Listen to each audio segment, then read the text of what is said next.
Bismillahirrahmanirrahim. Alhamdulillahirabbil alamin. Nahmaduhu wa nasta'inuhu wa nastahdihi wa nastaghfiruh. Wa na'udzu billahi min syururi anfusina wa min sayyiati a'malina. May yahdihillahu fala mudhillalah wa may yudlilhu fala hadiyalah. Nashhadu an la ilaha illallah wa nashhadu anna Muhammadan abduhu wa rasuluh. Allahumma salli ala sayyidina Muhammad wa ala alihi wa sahbihi ajma'in. Alhamdulillah, bersyukur pada Allah Subhanahu wa taala. Salawat dan salam kita panjatkan kepada baginda Nabi sallallahu alaihi wasallam. Hari ini kita insya-Allah dapat bersama-sama lagi dalam sesi pembacaan dan juga ibrah serba sedikit yang kita dapat ambil daripada kitab Riyadhus Shalihin, hadis yang dikumpulkan oleh Imam An-Nawawi rahimahullah. Hari ini insya-Allah kita akan bersama-sama di hadis yang ke-60 insya-Allah. Hadis yang ke-60. Bab kita hari ini adalah bab al-muraqabah. Al-muraqabah. Ini adalah hadis yang pertama daripada bab al-muraqabah ni. Jadi insya-Allah kata Imam An-Nawawi wa amal ahadis, kita baru saja baca pada sesi lepas ayat-ayat Quran yang berkaitan dengan al-muraqabah yang dipetik oleh Imam An-Nawawi. Jadi pada hari ini kita akan baca pula hadis-hadisnya. Fal awwalu, kata Imam An-Nawawi, hadis yang pertama, an Umar ibn al-Khattab, hadis yang diriwayatkan daripada Umar bin al-Khattab radhiyallahu anhu, katanya, kata Sayyidina Umar, Bainama nahnu julusun, ketika kami sedang duduk-duduk, lepak-lepak lah kita kata bahasa sekarang kan, ketika kami sedang lepak-lepak inda Rasulillah sallallahu alaihi wasallam, di samping Nabi sallallahu alaihi wasallam, maknanya di tepi Nabi sallallahu alaihi wasallam. Maknanya cerita ni maknanya dalam masjid lah biasanya kan. Maknanya lepak-lepak mereka ni ialah lepak-lepak yang berguna lah, bukan lepak-lepak kosong, tapi lepak-lepak ada apa ni, ada benda lah kan yang mereka sembang-sembang, mereka cerita-cerita kan gitu. Kemudian kata Sayyidina Umar radhiyallahu anhu, maknanya biasanya lepas sembahyang lah kan, ataupun tak tahulah lepas sembahyang tak lepas sembahyang kan. Tapi maknanya kita kata sini ialah satu hari itu zata yaumin. Ni pada satu hari, kata Sayyidina Umar zata yaumin, pada satu hari, iz tala'a alaina, tiba-tiba muncul. Tala'a tu maknanya muncul. Kalau kata tala'al badru, muncul bulan, maknanya muncul daripada tak ada kepada ada. Ni tiba-tiba datang seorang lelaki, datang alaina, ke atas kami, rajulun, seorang lelaki. Dia kalau ar-rajulu, de lelaki, kalau rajulun, seorang lelaki. Lelaki itu macam mana sifat dia? Kata Sayyidina Umar, syadidu bayadi as-siyab, sangat-sangat putih pakaiannya. Ni dah pelik ni sebenarnya. Kalaulah putih pakaian, bermakna apa? Tak ada kotoran langsung, maknanya dia bukan orang yang datang daripada jauh. Sebab kalau orang datang daripada jauh, dia mesti pakaian dia dah ada kesan-kesan padang pasir kan, kenang-kenang pasir ke yang berterbangan lah di padang pasir tu. Tapi tiba-tiba ni pakaian putih, macam lah dia ni baru basuh pakaian dia, baru pakai pakaian dia tu. Yang kedua pula, pelik dia ni, syadidu sawadi asy'ari, rambut dia tu, maknanya rambut dia lah kalau kata janggut-janggut lah, maknanya kalau ikut sya'ru ni maknanya bulu, tapi maknanya sawat-sawat ni. Sawat ni maknanya sangat-sangat hitam. Syadidu bersangatan. Sawat hitam rambutnya. Kemudian pula tu la yura alaihi asarus safar, tidak kelihatan padanya, la yura alaihi padanya asaru kesan. As-safar makna permusafiran. Makna dia ni tak nampak orang berjalan jauh. Pakaian putih.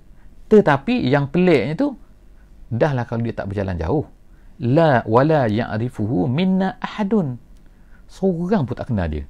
Wala ya'rifu, tidak ada seorang pun, minna, daripada kami, ahadun, yang mengenalinya, ya'rifuhu. Ni satu benda yang pelik lagi kan. Jadi maknanya disebut tadi tiga perkara yang pelik kan, iaitu apa? Rambut sangat-sangat hitam, pakaian sangat-sangat putih, tidak ada tanda kesan-kesan jalan jauh, dan seorang pun tak kenal dia. Maknanya orang Madinah ni zaman Nabi dulu, zaman dulu lah kan, mereka kan kenal kita pun kan. Kalau kita tinggal sekampung kan, kita kenal orang ni, ni kita biasa tengok kan, dia keluar masuk mana, dia tinggal sini kan, tapi kita kenal dia. Ini memang tak seorang pun kenal. Dalam keadaan zaman tu maka tak kenal tu pelik lah kan. Maknanya orang ni memang pelik. Hatta, sehingga dia pun datang, bila dia datang tu, jalasa ilan Nabi sallallahu alaihi wasallam, dia pun datang, dia duduk ilan Nabi, ke Nabi, kepada Nabi kan. Maknanya dia dah tahu dah daripada ramai-ramai tu Nabi yang dia pergi duduk itu. Fa asnada rukbatayhi ila rukbatayhi, lalu dia menyandarkan rukbatayhi, maknanya lutut kepada lututnya. Lutut kepada lutut, iaitu lutut dia diletakkan kepada lutut Nabi, maknanya belaga sangat-sangat dekat lah tu kan. Sampai belaga lutut kita panggil kan. Itu memang Itu sebenarnya ialah cara yang ditunjukkan, orang ni adalah malaikat Jibril kan. Jadi itu adalah tanda yang ditunjukkan oleh Jibril kepada para sahabat ni, bagaimana kalau kita ni nak belajar dengan seseorang, nak belajar, nak menuntut ilmu, sepatutnya dekat lah. Sepatutnya kita sekarang ni online dekat jugalah, dekat dengan kamera, dekat dengan komputer kan. Keadaan kita sekarang kan jauh, tak apalah kan itu kita tak boleh melaksanakan benda ni. Tapi kalau kita ni memang betul-betul boleh berdepan face to face, maknanya eloknya ialah kita ni fa asnada rukbatai ila rukbatai. Ni kalau lelaki sama lelaki lah, kalau perempuan sama perempuan. Kalau lah jantina lain-lain tu kena jaga wa wada'a kaffai ala fakhizai, lalu dia pun meletakkan kaffai ni kaffai ni dua tapak tangan ni ala fakhizai, di atas peha. Peha ni ada khilaf ulama sikit sini kan. Peha siapa? Gitu kan. Sama ada peha dia ke ataupun peha Nabi. Maknanya kalau peha Nabi dia letak macam tu. Tapi ada yang kata peha dia lah. Maknanya letak tu, maknanya bila letakkan tapak tangan atas peha, menunjukkan kepada kesopanan kan.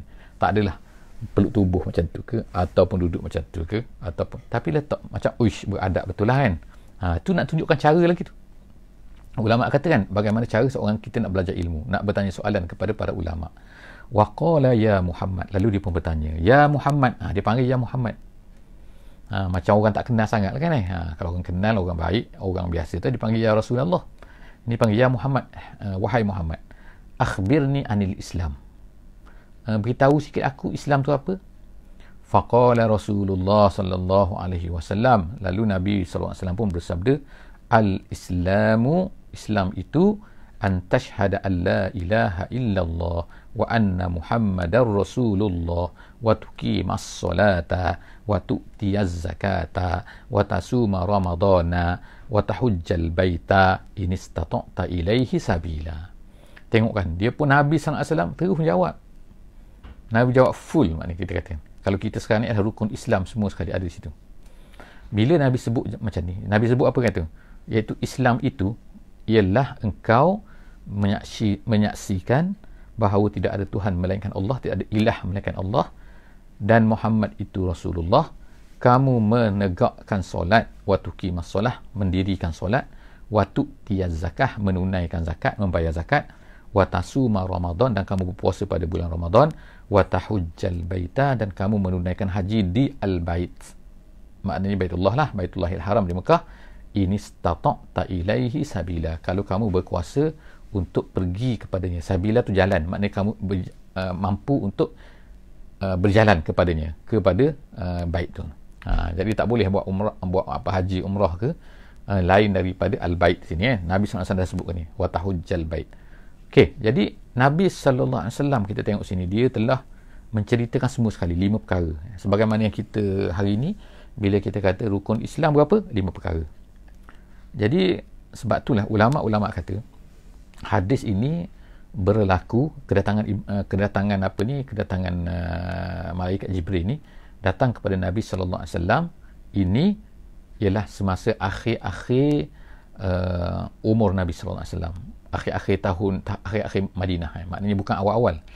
Kenapa bukan awal-awal? Kerana kalau awal-awal haji belum lagi diwajibkan, puasa belum lagi diwajibkan, zakat belum lagi diwajibkan. Yang adanya solat dengan 2 kalimah syahadah. 2 kalimah syahadah dan solat tu semasa di Mekah lagi, bukannya di Madinah. Jadi selepas daripada itu, tahun yang kedua diwajibkan puasa, tahun selepas tu diwajibkan zakat, lepas tu diwajibkan haji. Jadi menunjukkan bahawa apa yang Nabi sebut ini adalah merupakan berlakunya kedatangan Jibril ini, berlakunya pada penghujung-penghujung tempoh Nabi SAW berada di Madinah. Habis itu lepas tu apa kata dia selepas Nabi jawab tu? Kata lelaki tadi, Jibril tadi, sekarang orang tak tahu lagi ni Jibril tak siapa ni. Umar pun tak tahu Jibril kan ni siapa, tak tahu, dia anggap ini pelik, lelaki pelik. Qala sadaqta, dia kata betul. Ni pelik ni. Fa'ajibna lahu yas'aluhu wa yusaddiquhu. Ini yang pelik ni. Kenapa pelik? Fa'ajibna, kami pun rasa pelik. Lahu, terhadap lelaki ni, yas'aluhu, dia tanya Nabi, wa yusaddiquhu, dan dia tukang benarkan pula. Dia kata ya. Tukang benar, yes, betul. Macam mana dia ni, seolah-olah macam lebih hebat daripada Nabi pula kan. Lebih hebat dari sudut makna pengetahuan dah. Macam dia membenarkan tu. Gitu kan. Maknanya kalau orang yang tak tahu, mana boleh kata benar-benar kan, benar kau. Takkan nak kata benar kau. Sedangkan, jadi maknanya itu automatically bahawa dia ni lebih apa ni? Lebih tahu daripada Nabi kan. Rupa-rupa Jibril memanglah kan. Jibril dia menyampaikan wahyu kan. Dari segi makna pengetahuan, apa yang tak disampaikan, dia tahulah kan. Jadi dia cakap membetulkan. Kemudian, qala fa akhbirni anil iman. Lepas daripada tu, dia pun soal lagi. Beritahu aku tentang iman, al-iman. Kata Nabi sallallahu alaihi wasallam, qala an tu'mina billahi wa malaikatihi wa kutubihi wa rusulihi wal yaumil akhir wa tu'mina bil qadari khairihi wa syarrihi. Tengok kan, maknanya Nabi SAW cerita semua sekali, lengkap sebagaimana apa yang kita hari ni kira kan. Kalau kata rukun iman apa? Rukun iman ialah 6 perkara. Daripada mana? Ni hadis ni. Tengok kan, hadis ni komplit. Jadi apa ni, dia pun menjawab. Nabi SAW pun menjawab bila tanya tentang iman. Dia kata antu'mina, iaitu kamu beriman billahi, dengan Allah, wa bimalaikatihi, dengan malaikat Allah, wa kutubihi, dengan kitab-kitab Allah, wa rusulihi, dan rasul-rasul Allah, wal yaumil akhir. Kita tengok sini malaikah. Kalau satu nama dia malakun. Satu malakun. Kalau jamak plural malaikatun. Gitu kan. Tapi kita bahasa Melayu malaikat kan. Itu tak apalah, bahasa Melayu kan. Malaikat kita belajar, kita pun ambil daripada bahasa Arab kan. Jadi kita ambil tu mana-mana lah kan. Tapi dari segi bahasa Arab ni, malakun satu malaikat, malaikatun banyak malaikat. Kutubun banyak kitab-kitab. Kalau satu kitabun satu kitab.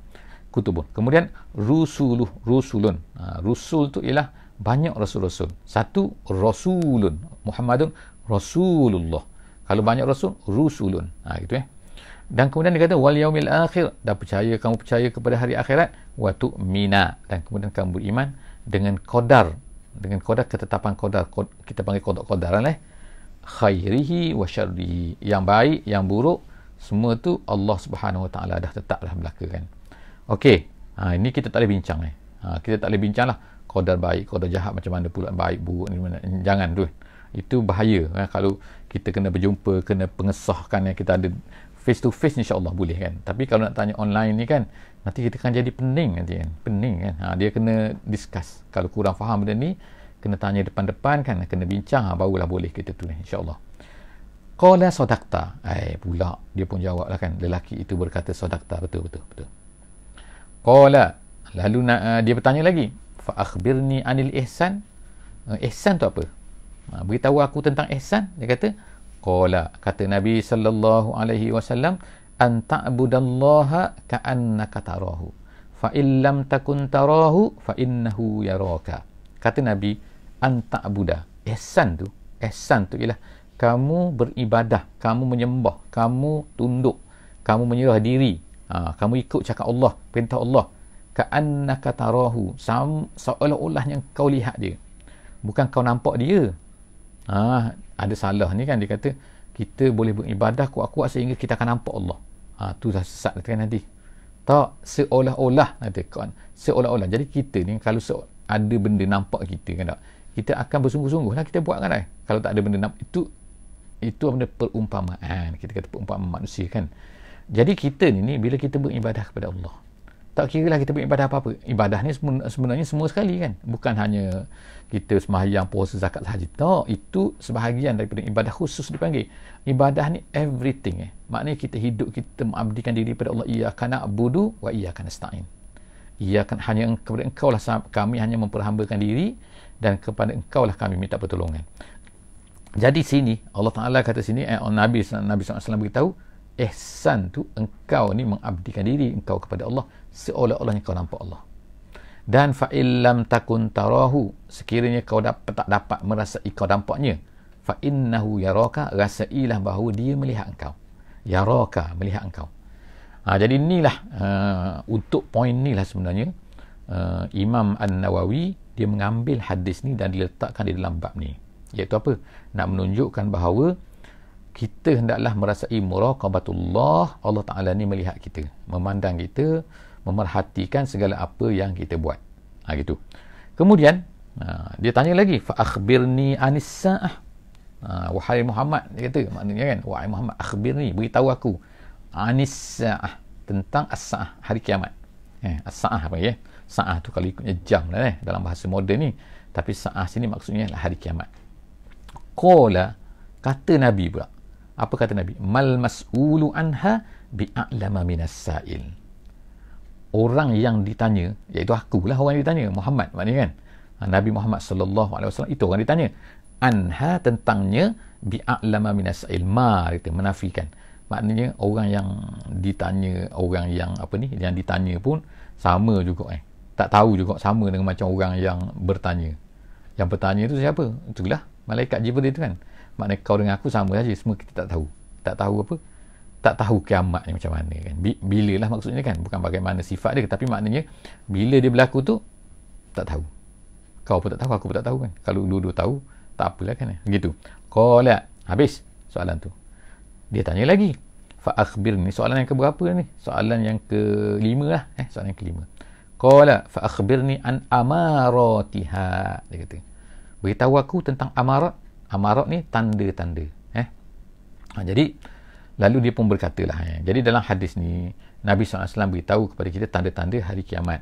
Tapi bukanlah bermakna bahawa segala-gala tanda hari kiamat tu ada dalam hadis ni. Ada juga kita tengok dalam hadis-hadis yang lain, Nabi SAW menceritakan tentang tanda-tanda kiamat di tempat-tempat dalam hadis-hadis yang lain. Jadi kita boleh tengok juga kan. Kita tengok di sini dulu, iaitu Nabi SAW kata antalida. Qala antalidal amatu. Antalida. Talida tu maknanya melahirkan. Al-amatu, oleh perempuan hamba. Rabbataha, tuannya. Gitu. Jadi maknanya hamba, seorang hamba melahirkan tuan dia. Sepatutnya kalau ikutnya kan, kalau hamba melahirkan seorang anak, anak tu ialah hamba jugalah kalau ikutnya kan.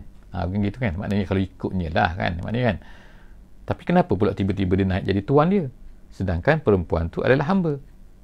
Sepatutnya anak dia tu jadi hamba juga, bukan anak tu jadi tuan kepada dia. Ni terbalik jadi. Tiba-tiba menjadi tuan kepada dia. Jadi apakah maksud sini? Maksud sini, ulama ada memberi beberapa pendapat lah. Tapi pendapat yang kita kata masyhurnya ialah maksud hadis ni ialah seorang yang banyaknya seseorang itu menderhakai, banyaknya peristiwa mendurhakai ibu-ibu masing-masing. Makna seorang anak, sepatutnya anak tu menjadi hamba kepada perempuan tu, tapi tiba-tiba dia seolah-olah jadi menjadi tuan kepada perempuan tu.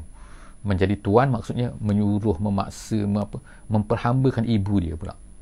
Jadi ini adalah kiasan, kata setengah ulama, adalah menandakan bahawa banyaknya berlaku uquq al-um, iaitu durhaka kepada ibu-ibu.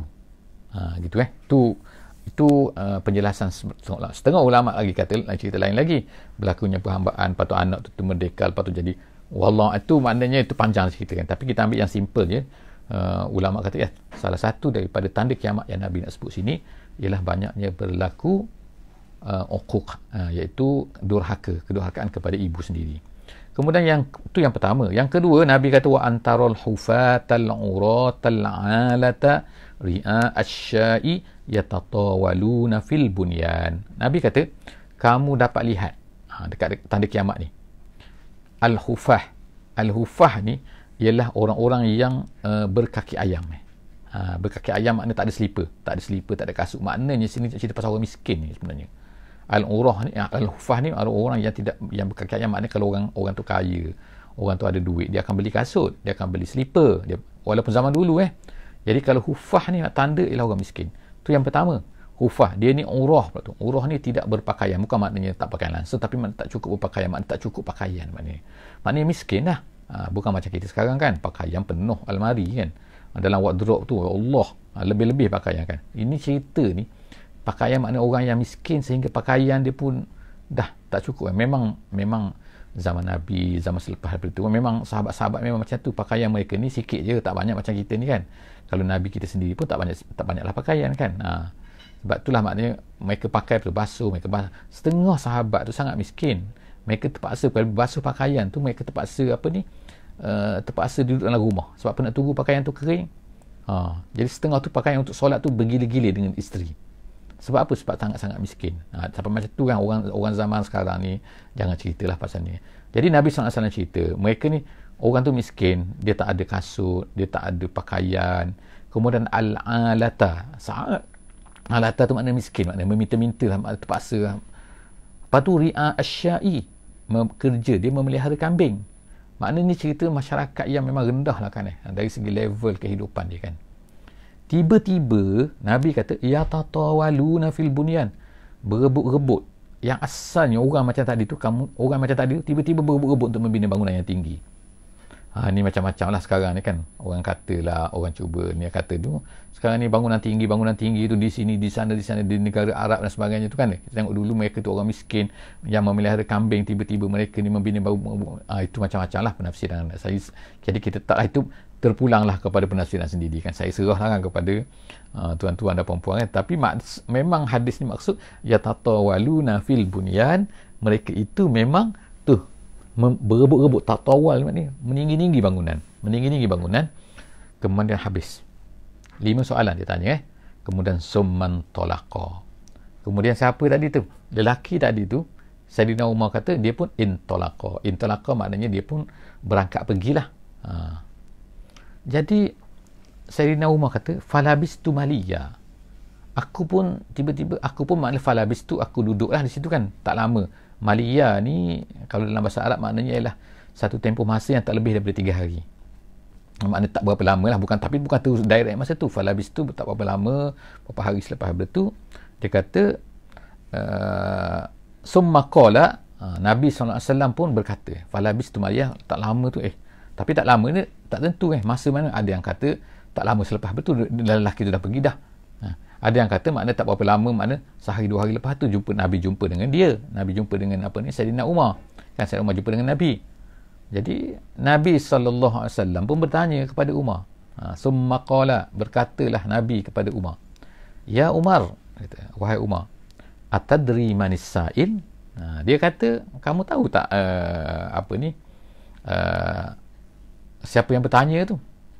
Kamu tahu siapa bertanya? Atadri manis sa'il? Qultu, kata Sayyidina Umar, Allahu wa rasuluhu a'lam. Allah dan Rasul saja yang lebih tahu. Itu adalah maknanya nak tunjukkan cara bagaimana seseorang itu bila tak tahu satu-satu benda. Jadi itulah cara jawapan dia, Allahu wa rasuluhu a'lam.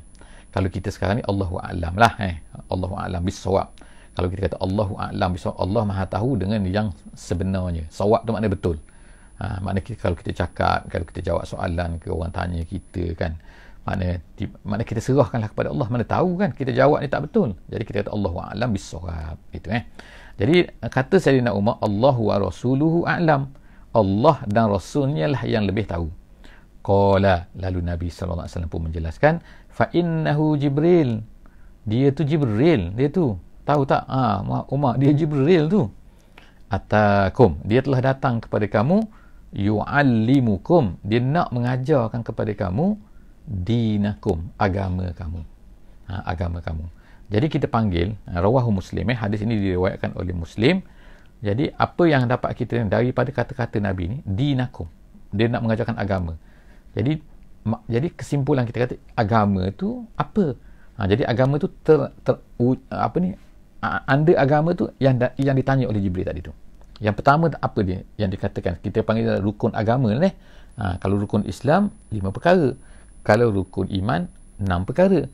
Kalau rukun agama ni, yang pertama Islam, yang kedua iman, yang ketiga al-ihsan. Selepas daripada tu cerita pasal hari kiamat.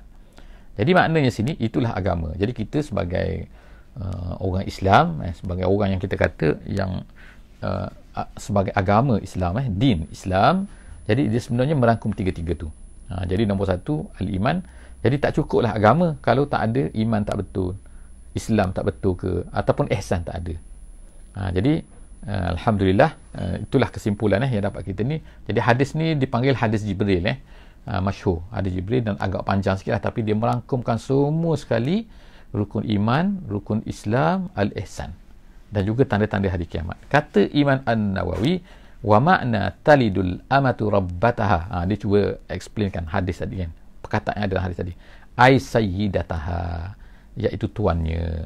Wa maknahu an taqsurus sarari hatta talidul amatus sariyatu bintan li sayyidaha wa bintus sayyid fi ma'na sayyid wa qila ghairu zalik. Jadi kata Imam Nawawi, maksud di sini ialah salah satu daripada maksud dia. Salah satu daripada maksud dia ialah seseorang banyak sangat perhambaan, jadi sehingga berlakulah dia tu melahirkan tuan dia sendiri kan tak?